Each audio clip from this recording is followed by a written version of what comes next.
सरकार से मांग करता हूं कि उनकी मांगों को माना जाए और अगर आज उनका धरना होगा तो मैं उनके बीच में जाकर समर्थन भी दूंगा और अगर लाठी पड़ेगी तो उनके लिए लाठी खाने का भी काम करूंगा, उनका साथ नहीं छोड़ूंगा।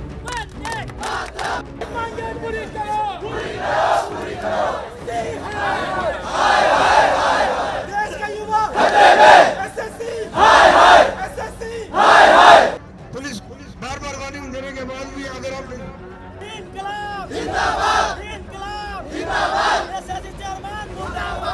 देखिए, छात्रों के साथ उन अध्यापकों के साथ जो बच्चों के भविष्य को संवारने का काम करते, जिस तरह का अन्याय हुआ कल सबने देखा है। मैंने कल ही एसएससी के चेयरमैन को पत्र भी लिखा था कि जो एसएससी के बच्चों की मांगे हैं, जिस तरह की पीड़ा वो महसूस करते हैं, वो मांगों को मानना चाहिए। आप लगा देते हो सेंटर इतनी दूर, एक दिन पहले पेपर आप कैंसिल कर देते हो, पेपर लीक हो जा रहे हैं, जो जहां व्यवस्था जो है पेपर स्थल पे जो है वहां व्यवस्था अच्छी नहीं है।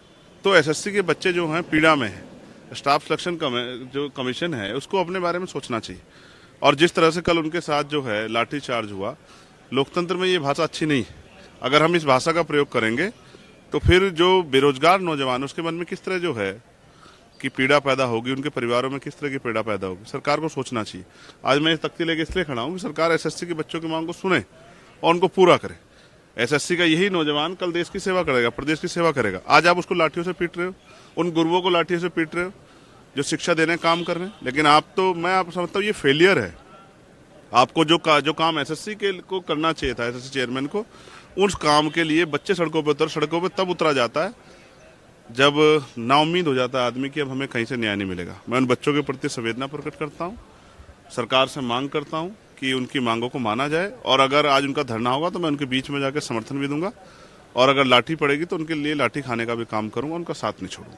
चंद्रशेखर जी, हम देख रहे हैं कि आप एक के बाद एक जन सरोकार के मुद्दे उठा रहे हैं। पहले दवा के मुद्दे उठाए, फिर यूपी में शिक्षा के मुद्दे उठाए, फिर इसके मुद्दे। सदन चल नहीं पा रहा है, आपको लगता है कि चलना चाहिए, ये सारे मुद्दे सदन के अंदर होने चाहिए? बिल्कुल चलना चाहिए और ये सदन के मुद्दों पर चर्चा होनी चाहिए। आपको याद होगा जो मैंने शिक्षा का मुद्दा उठाया था और एक दिन जब हाउस चला 0 आवर मैंने सरकार को चैलेंज किया था कि सरकार ने 1 किलोमीटर वाला फैसला जो है कि जो 1 किलोमीटर के अंदर जो है जो आरटीई के जरिए जो है राइट टू एजुकेशन के जरिए कानून बना था केंद्र का 2009 में, और उसमें स्पष्ट हुआ था कि ये 1 किलोमीटर से दूर स्कूल नहीं होना चाहिए, वो सरकार ने कल माना।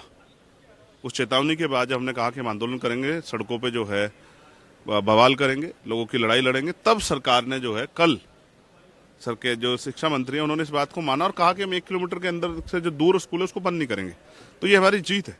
लेकिन अभी आंशिक इसमें और जो है लड़ाई कि ये सारे स्कूल मर्ज ना हो, ये सर कुछ बंद ना हो। उसके अलावा इन स्कूलों में जो है इनका बिल्डिंग जो स्ट्रक्चर है उसको मजबूत किया जाए, उनमें अच्छे टीचरों की व्यवस्था की जाए, टीचरों की कहीं कमी ना हो और वहाँ सुविधाएं हों। बच्चों को जो है नए तरीके से जो है शिक्षा को आगे बढ़ाया जाए, शिक्षा को मजबूत किया जाए। इसके लिए भी हम लोग प्रयास कर रहे हैं।